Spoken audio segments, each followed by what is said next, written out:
Okay, Jim Callis here with Max Meyer from Minnesota, right-handed pitcher who in a couple of weeks we'll probably hear his name called in the first 5 or 10 picks of the draft, it looks like. Max, thanks for joining us here. Is everybody with you, well and safe? Are you back home in Minnesota right now, or where are you these days?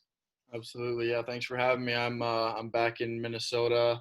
Kind of going back and forth from my cabin in Wisconsin to here.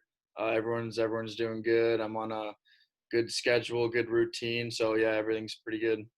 What does that routine involve for you baseball-wise? I mean, obviously, I think if I have the schedule correct, if we had had a normal year, you guys would have just been done probably with the Big Ten tournament, right? Would have been last weekend? Yeah, something like that, I think. Yeah. So what are you doing to stay in shape baseball wise at this point? Yeah. So right, kind of when the season ended, I got back on my 5 days a week workout routine. And that was the same thing I did leading up to the season, my whole winter routine. So I got back on that. I've gained a lot of lbs too. I'm up to 200 pounds, and I feel really good right now.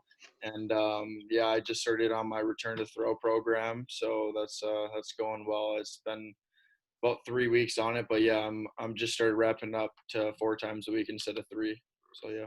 And I guess in some ways it's kind of hard to know exactly what to gear up for because I mean, as of now, there's no plan in place for minor leagues. I mean, has it crossed your mind? Have teams even brought up the fact? I mean, you're a guy who has, pretty ready stuff. You've pitched in relief before. Theoretically somebody could draft you and maybe use you in a major league role, kind of a la Chris Sale, when he broke into pro ball when he was a first round pick. Has anybody talked about that with you about that possibility or is it just been more general stuff with teams? Yeah, I mean, I feel like a couple have brought it up that, maybe if make a playoff run or something, I could go up there and be in a reliever role.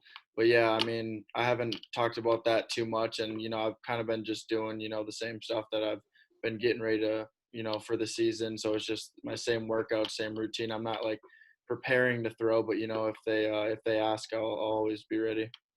Who's the unfortunate person who has to try to catch you? Because I can't imagine you could just say, "Hey, Dad, go get 60 feet 6 inches away and squat down, and I'll throw 98 with a 90-mile-an-hour slider, and you can catch it." Yeah, yeah, I haven't ramped up too much, but my pitching coach, he's always around, Ty McDevitt, and he's a good athlete, so he's always ready to catch me. That's good. And how about now, from a school standpoint, what did you have to do school-wise? Because you probably had about another couple months worth of school still when everything got shut down. Yeah, everything went, virtual, I guess. I didn't have any classes that I needed to do like Zoom sit-in lectures or anything, so I kind of just hammered it out. But it was tough going from being in class to electronic because I'm not that great at all this stuff. But yeah, it worked out, and I ended up with the grades I wanted, so it was good.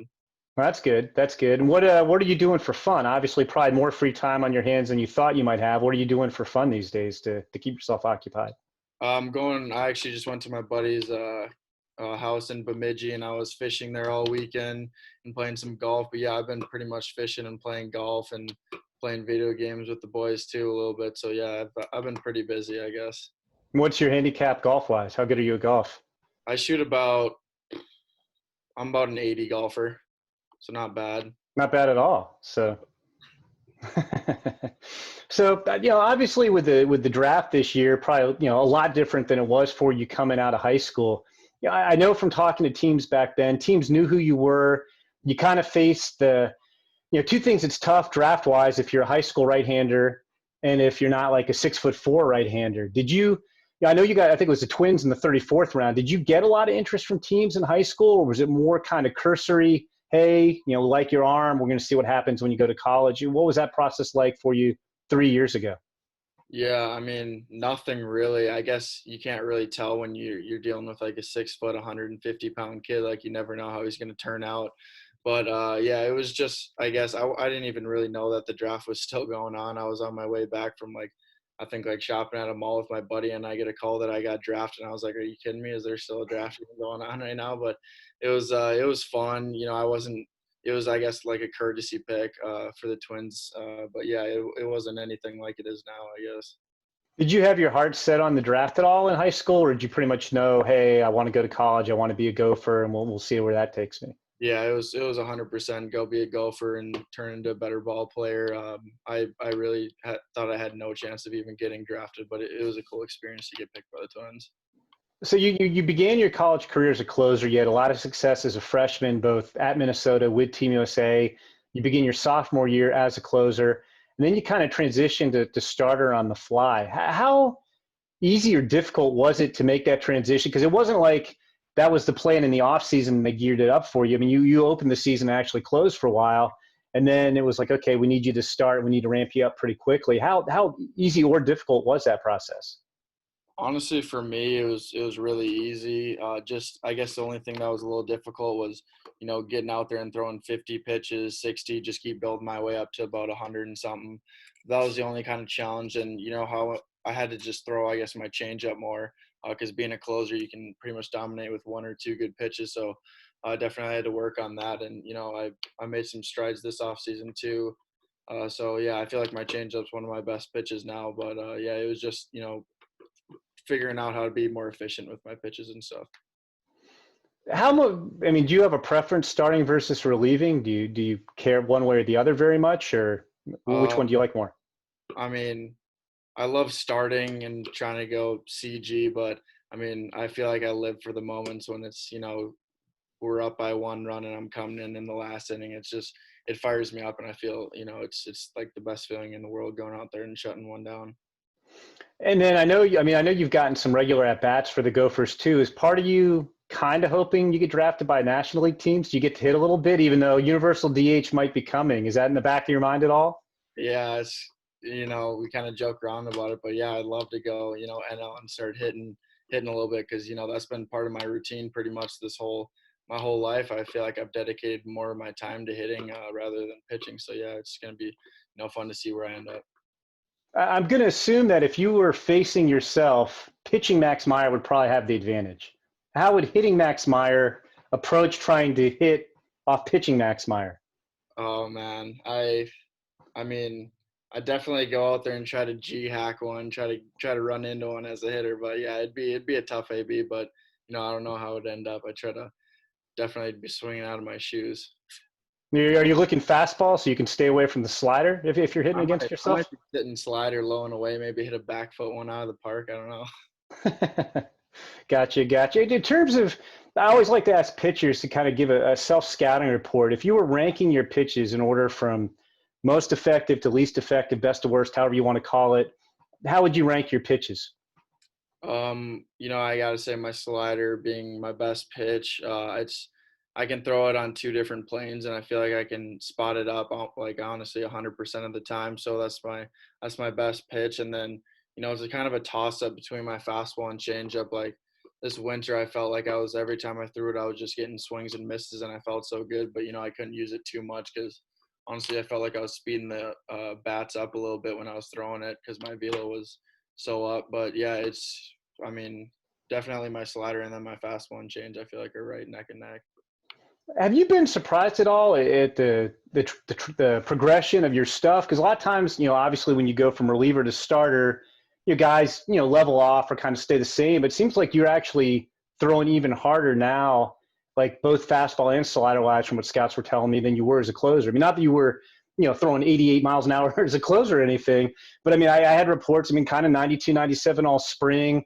I had scouts tell me they saw you 98 in the ninth inning, up to 100, the slider up to 91. What do you think's happened? Is it just a matter that the more you've thrown, your arm's gotten even stronger, or what do you think happened there? Yeah, I mean, I couldn't really tell you. I think it's mostly just getting my strength gains that I got in the off season for sure is a big thing. And another thing is I feel like playing. I feel like just going out every inning, I feel like I just have that same fire as I did when I was a closer. I feel like every inning, even if I'm going in the third, like I'm still feel like it's just a shut the game down kind of inning. So it's just going out there with a passion every time I'm out there. Do you have to throttle that passion a little bit? I mean, can you go out and pitch with that edge for 9 innings, or do you have to tell yourself a little bit, I got to pace myself maybe a little bit because, hey, it's only the second inning or so? Yeah, I mean, I go out there and I give it my all, like passion, like I was saying. But I mean, my head coach John Anderson, he was like, you kind of got to chill out a little bit. You can't go try striking out everyone because that's not how you pitch deep in the game. So kind of my mentality after I heard that was try to pound the zone 3 pitches and try to strike a guy out in 3 pitches. If he hits it or gets it in play, I mean, I'll trust my defense. But yeah, I was just trying to pound the zone more after that. But I'm never not going to go in there and not want to, punch everyone out because that's kind of just the mentality I have. Did you bring that same passion to the ice? I was reading this story that John Palmarosi wrote for us on you, and you were.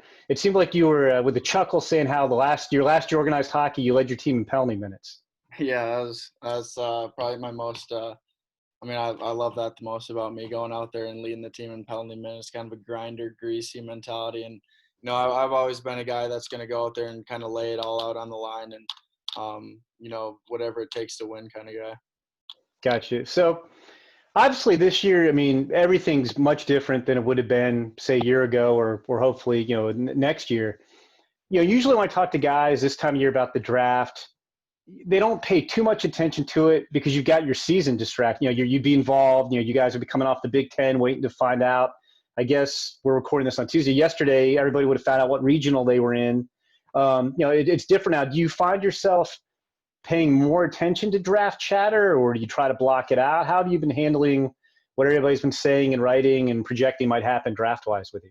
Yeah, I mean, it's tough not to kind of hear everything. You're getting tagged in posts and stuff, and you're asked to do different media stuff. But I mean, I've definitely, kind of chilled out. And on the weekends, I love to just get away and take my mind off everything, go fishing and stuff like that. But I'm definitely not getting my head, wrapped up in that stuff.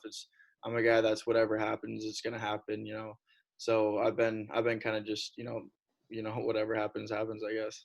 Well, that's a good attitude. I mean, and I'm sure as you probably heard, I mean, I don't think anybody can pinpoint where you're going yet, but you're probably, it sounds like first, 5 or 10 picks. Did you have expectations coming into the year of where you might go in the draft, or were you not thinking about it that specifically?